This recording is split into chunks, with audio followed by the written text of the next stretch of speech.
Calling it an outstanding display of discipline and endurance, Armed Forces Chief of Staff General Victor Ibrado commended the honor guards at the funeral cortege of former President Cory Aquino. Ibrado says the honor guards will be given the appropriate awards for their extraordinary task. Honor Guards Police Officer Juan Danilo Maalab, Army Private First Class Antonio Cadiente, Airman Second Class Jener Lagindam, and Navy Petty Officer 3 Edgardo Rodriguez stood at attention atop a moving truck for 8 hours under pouring rain. What they did was really an outstanding display of discipline and endurance to last that long, standing there and in the rain and, for 8 hours. But I'm waiting for the recommendation. There were a lot of people who were involved in this, no?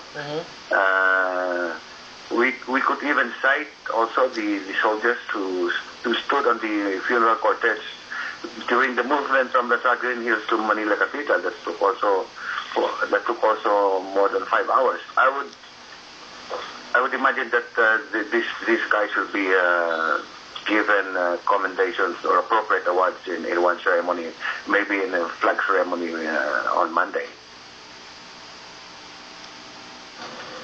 And joining us now here in the AFC studio are Army Private First Class Antonio Cadiente, Airman Second Class Jener Lagindam, and Navy Petty Officer 3 Edgardo Rodriguez. Gentlemen, thank you for coming to Top Story, and congratulations for that outstanding feat that you did yesterday. Thank you, sir.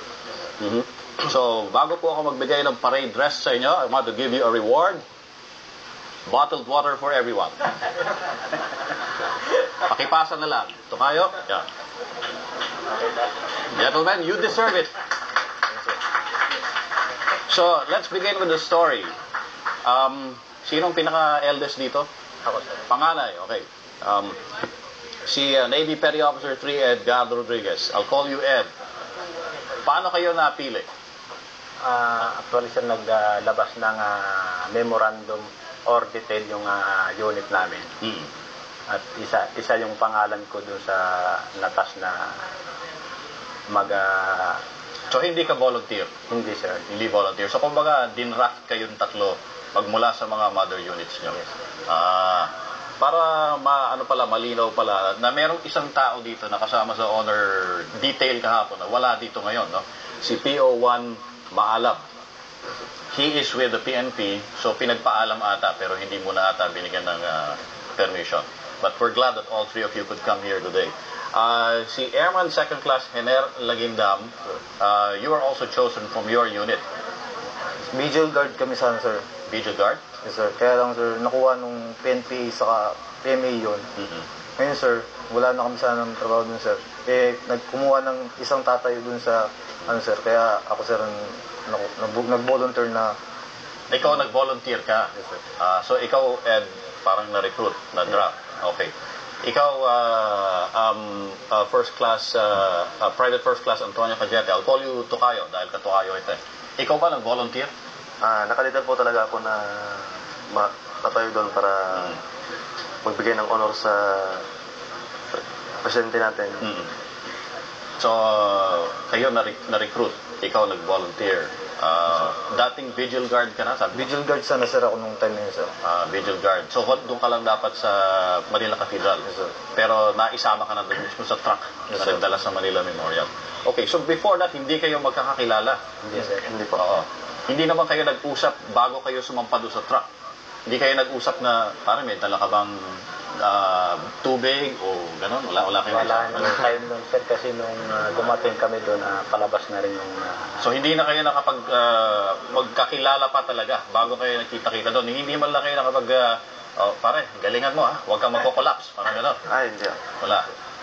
Sumagi ba sa isipan nyo na baka kayo manghina o baka kayo malalambot dahil sa haba ng prosesyon? Hindi maiwasan na sumagi sa isipan namin yun, sir.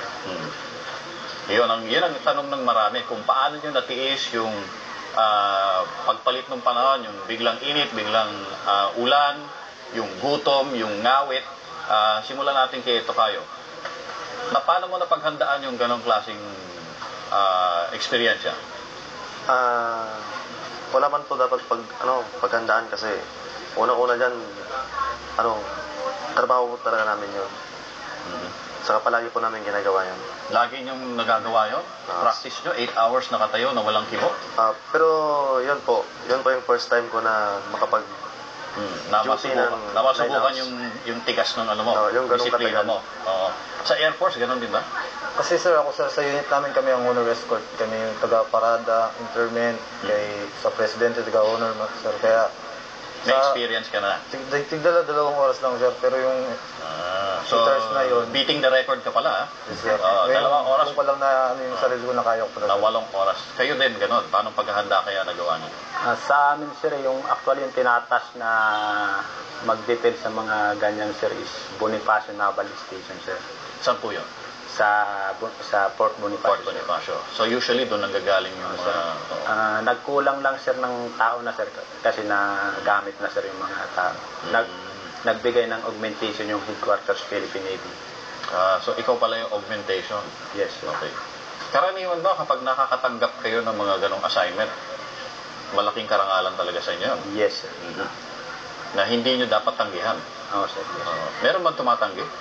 Sa pagkakaalam nyo, may tumanggi? Maliban na lang, sir, kung talagang hindi niya kaya yung ganong... So kulang kumpiyansa niya sa sarili niya na baka hindi niya kayanin. Okay. Pero usually wala naman tumatanggi. Walang tumatanggi. Okay, tanongin na natin, nakasampa na kayo dun sa flatbed truck. Kaharap nyo na ngayon yung kabaong ni dating Pangulong Cory Aquino. Tanongin natin si Tocayo, ano ang unang isip na pumasok sa ulo mo nung nakita mo na yun? Inisip ko kung paano ko makasurvive na makarating doon sa pagkatiran namin kay Pangulo na walang mangyayari. Ikaw naman? Ako, sir, ina-attitude na lang talaga, sir. Talagang nakakahiya pag ikay nag-bug down dun sa sense na yun, sir. Tapos ikaw, Ed, ano yung unang naisip mo pagsampa mo doon sa truck? Sir, pagsampa ko doon, ang unang naisip ko, pag selbihan siya ng hanggat na abot ng aking makakaya, sir.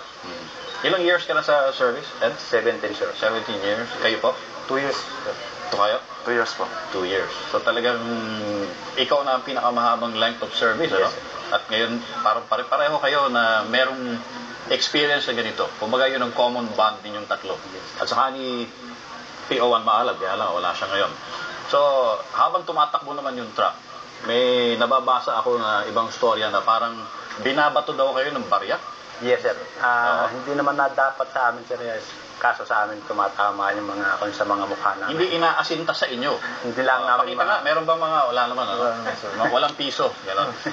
So, tinatamaan kayo ng barya. Ito'y para dapat pagpapakita ng respeto para kay dating Pangulong Cory. Pamahiin, kumbaga. So, saan kayo tinatamaan? Ikaw, Tocayo, saan ka tinamaan? Minsan ako, tinamaan ako sa pisngi. Sa pisngi? So, yung instinct mo na lang na medyo hawakan mo yung tinamaan, paano mo na pigilan yun? Bawal gumalaw eh. Yun ang iniisip mo, bawal gumalaw. Ikaw, saan ka tinamaan? Yung sir, bulaklak, sir, malaki.